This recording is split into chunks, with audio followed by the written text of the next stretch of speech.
Bienvenidos a Parmenas Radio. ¿Cómo están hoy? Espero que bien. El día de hoy vamos a hablar sobre el ChatGPT para el área jurídica en cuanto a los beneficios que puede traerte como profesionista jurídico. Les recordamos nuestras redes sociales en Twitter, Facebook, LinkedIn, Instagram y en nuestro blog búsquenos como Carlitos y los Impuestos. Vamos a empezar el tema de hoy, ChatGPT jurídico. Hace muchos años, los profesionistas tenían que irse adaptando a las nuevas tecnologías, empezando con el uso de las computadoras que cambió la vida de los profesionistas, ya que antes todo era en papel, dando paso a que hoy todo está en la nube de Internet. Las generaciones anteriores tenían archiveros llenos de papeles que a lo largo del tiempo se ponían amarillos o podían mojarse, dando como resultado que se destruyera toda esa información. En la actualidad, toda la información está en servidores en donde por medio de nuestras computadoras podemos tener acceso a esa información si la necesitamos.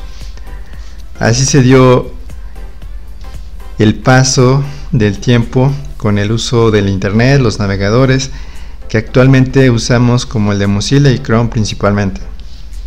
Esos navegadores tenían la intención de que colocáramos un tema en su buscador y nos mostrara en ese momento las páginas de Internet donde podíamos buscar la información.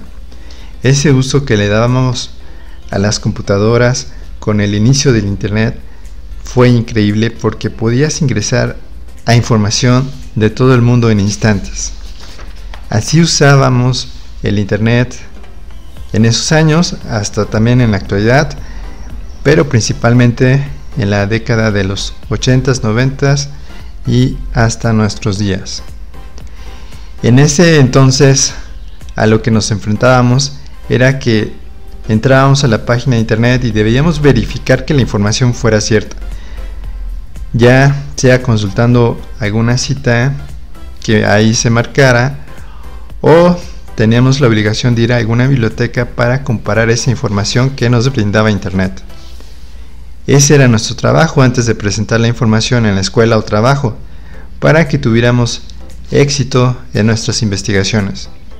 El tiempo sigue pasando y esa tarea que hacíamos de entrar a los buscadores, entrar a las páginas para buscar información, comparar esta información entre las páginas para verificar su veracidad, comparar esta información en los libros, ahora todo ese trabajo que nos llevaba algunas horas con la nueva tecnología llamada ChatGPT se hace en segundos.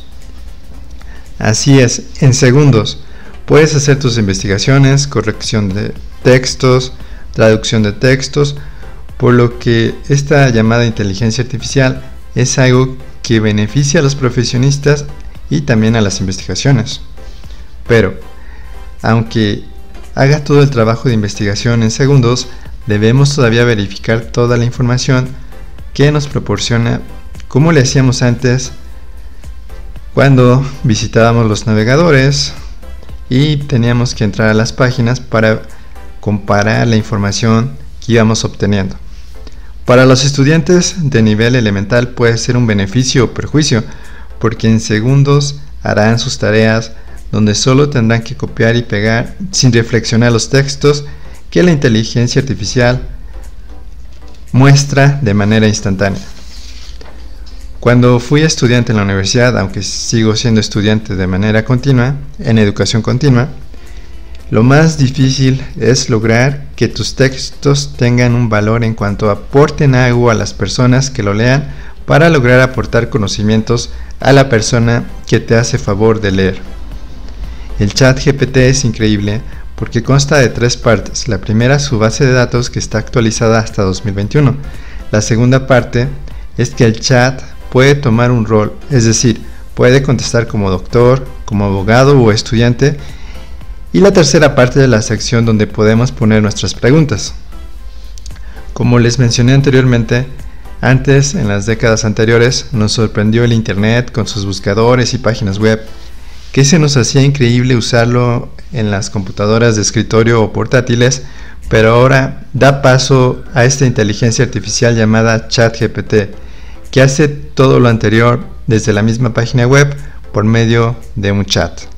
En la actualidad, la mayoría de nosotros usamos el chat de WhatsApp, donde tenemos grandes pláticas entre nuestros amigos o amigas, pero se imaginan poder hablar con alguien que le digamos que tome un rol de una persona como un doctor, abogado o estudiante y le hagamos preguntas para que en segundos nos conteste, para que de esa manera podamos aprender de sus respuestas, ya sea de cultura general, una investigación en el área jurídica o también podría ser en medicina. Esto es el ChatGPT, una inteligencia artificial que está iniciando, en donde podemos utilizarla continuamente para ir aprendiendo su funcionamiento para lograr sacar provecho de este desarrollo de inteligencia artificial.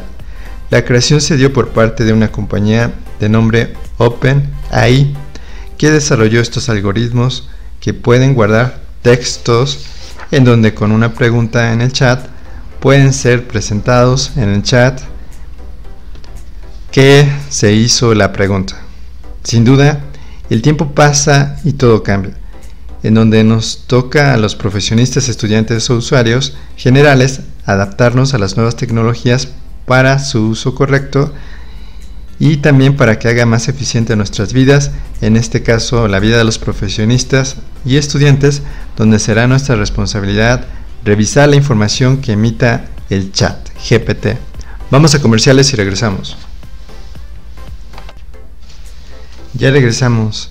El tema de hoy, ChatGPT jurídico. En el área jurídica, ¿cómo podemos lograr sacar provecho a esta nueva tecnología en forma de chat? Primero debemos entrar a la página https://chat.openai.com. Ahí deberás anotar por primera vez tu usuario, contraseña y número de teléfono. En la opción que dice registrarse, está en inglés, dice sign up. Una vez que estés dentro, empieza el aprendizaje del uso de este chat, que es muy interesante.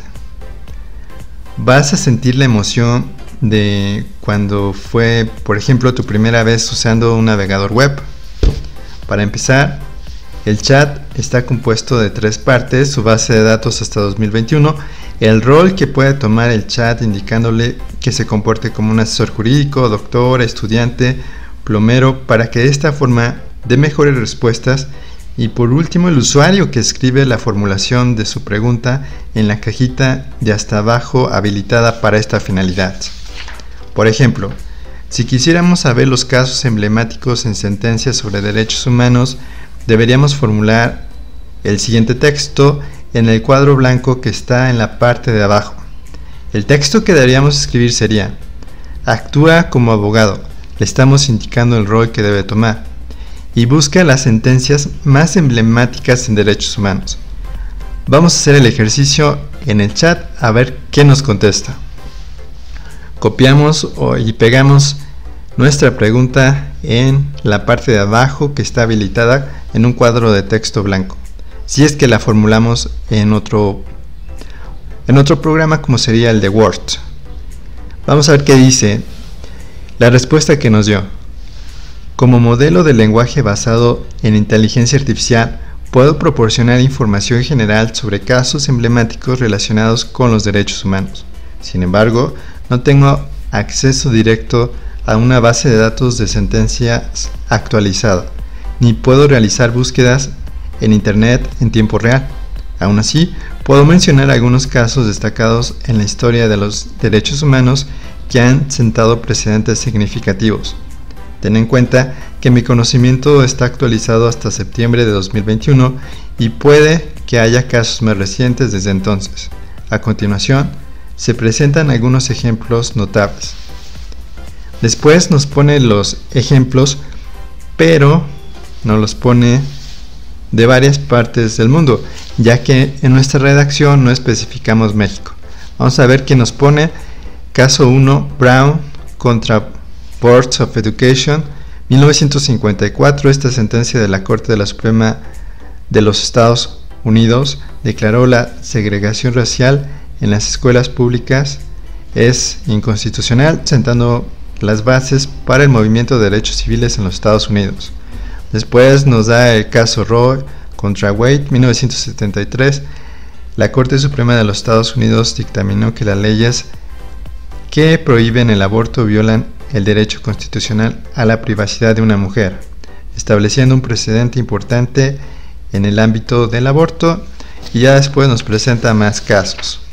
Es importante mencionar que esta inteligencia artificial también nos dice: recuerda que estos solo son ejemplos históricos y que hay muchos otros casos importantes en la jurisprudencia de los derechos humanos en diferentes países y sistemas legales. Para obtener información actualizada y completa sobre sentencias y casos emblemáticos en derechos humanos, te recomendaría consultar bases de datos jurídicas, bibliotecas de derechos, o ponerse en contacto con profesionales del derecho especializados en esta área. Aquí la inteligencia artificial menciona que aunque nos da una respuesta, primero tenemos que verificarla y después, si tuviéramos la oportunidad, consultar a un asesor jurídico para que esa información que nos dio sea verídica, ya que en muchos casos podría estar equivocada la base de datos. Como les mencionaba en este ejemplo que hicimos, nos faltó delimitar que fueran sentencias de México. Vamos a intentarlo de nuevo con un nuevo texto que vamos a poner en el cuadro blanco que el desarrollador puso para nuestro uso. El texto que vamos a poner es: actúa como asesor jurídico y busca las sentencias emblemáticas de derechos humanos que se han dado en México. Aquí ya estamos diciendo que solamente sea en México, por lo que vamos a ver qué nos dice este chat GPT. La respuesta que nos dio fue la siguiente: nos da un texto diciendo: como modelo de lenguaje basado en inteligencia artificial, puedo proporcionar información sobre algunas sentencias emblemáticas en materia de derechos humanos que se han dado en México. Sin embargo, ten en cuenta que mi conocimiento se basa en información disponible hasta septiembre de 2021 y puede haber sentencias más recientes que no estén incluidas en mi base de datos. A continuación se presentan algunos casos destacados. El primer caso es el que ya conocemos, que dio paso a la reforma constitucional de derechos humanos, el caso Rosendo Radilla Pacheco 2009. La Corte Interamericana de Derechos Humanos emitió una sentencia en este caso en la que se responsabilizó al Estado mexicano por la desaparición forzada de Rosendo Radilla en 1974. Esta sentencia estableció importantes precedentes en materia de justicia y reparación a las víctimas de desaparición forzada en México.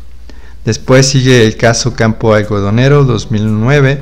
La Corte Interamericana de Derechos Humanos emitió una sentencia en este caso en el que se responsabilizó al Estado mexicano por la falta de diligencia en la investigación y persecución de los feminicidios en Ciudad Juárez. Esta sentencia contribuyó a visualizar la violencia de género y la impunidad de México. Después saca el caso Radilla Martínez contra México 2010. La Suprema Corte de Justicia de la Nación emitió una sentencia en este caso en la cual se declaró inconstitucionalidad la ley de justicia militar que permitió que casos de violaciones a derechos humanos cometidos por militares fueran juzgados por tribunales militares en lugar de tribunales civiles. Luego el caso Tenco en 2018 también nos dice: la Corte Interamericana de Derechos Humanos emitió un informe y recomendaciones sobre los abusos cometidos por las fuerzas de seguridad de los operativos llevados a cabo en San Salvador Atenco en 2006. Después nos menciona un párrafo en donde nos advierte: estos son solo algunos ejemplos de casos emblemáticos en materia de derechos humanos en México. Hay otros casos importantes y en constante evolución en este país. Para obtener información actualizada y completa sobre sentencias y casos específicos, te recomendaría consultar base de datos jurídicas especializadas. Tienes que investigar en la jurisprudencia de la Suprema Corte de Justicia de la Nación y, si tienes oportunidad, ponerte en contacto con un profesionista especializado en derechos humanos. Algo que también Es sorprendente de este ChatGPT es que además que sirve como un medio para buscar información, para una investigación es que sirve como traductor, contesta correos, te ayuda para elaborar tus formatos de contactos, redacción de demandas, redacción de liquidación de trabajadores, es decir, es como tu secretaria jurídica en donde con tan solo decirle que tome un rol, hace la investigación, pero acuérdate que tú tienes que decirle, tienes que comportarte como un abogado, una secretaria, le haces la pregunta y te genera la respuesta. Cabe destacar que como abogados debemos revisar la información que sea verídica y apegada a las leyes vigentes en México cuando nos dé respuesta el ChatGPT. Me parece sorprendente que llegáramos hasta este año 2023 y nos tocara vivir el inicio del ChatGPT. Fue como cuando les tocó vivir a las primeras generaciones que convivieron con los navegadores web en los años 80 y 90, pero ahora estamos enfrente de una inteligencia artificial que podemos sacar provecho para nuestro bien profesional y estudiantil. Por cierto, para traducir los textos de cualquier idioma tienes que copiar y pegar el texto en el cuadrito que está hasta abajo el cuadro blanco del ChatGPT, donde le tienes que indicar actúa como traductor. Después le dices tienes que traducirme el siguiente texto al idioma que necesites y copias el texto de tu procesador de textos y lo pegas ahí en el cuadrito blanco. Con esa formulación el ChatGPT te va a traducir tu texto. También puede traducirte tus correos electrónicos. Si es que tú no quisieras contestar, copias la redacción del correo electrónico y le dices actúa como secretaria y contesta este correo, pegas el correo y te hace una contestación, lo cual me parece increíble porque ya también tendrías tu secretaria virtual. Al paso del tiempo, como usuario de las tecnologías, solo nos queda irnos adaptando y tratar que nos beneficien en nuestros trabajos y estudios que siempre tenemos día a día, con la responsabilidad de verificar que la información que nos muestra el ChatGPT sea verídica. Espero les gustara este programa sobre ChatGPT jurídico. Los invitamos a comprar el libro Carlitos Solos e Impuestos en Amazon, o si lo prefieren físico está disponible en Parmenas Radio. Recuerden que los impuestos no es un castigo siempre que se ocupen para que se nos brinden nuestros derechos humanos por parte de los gobernantes en los gastos públicos de cada año, es decir, en el presupuesto de egresos. Hasta la próxima.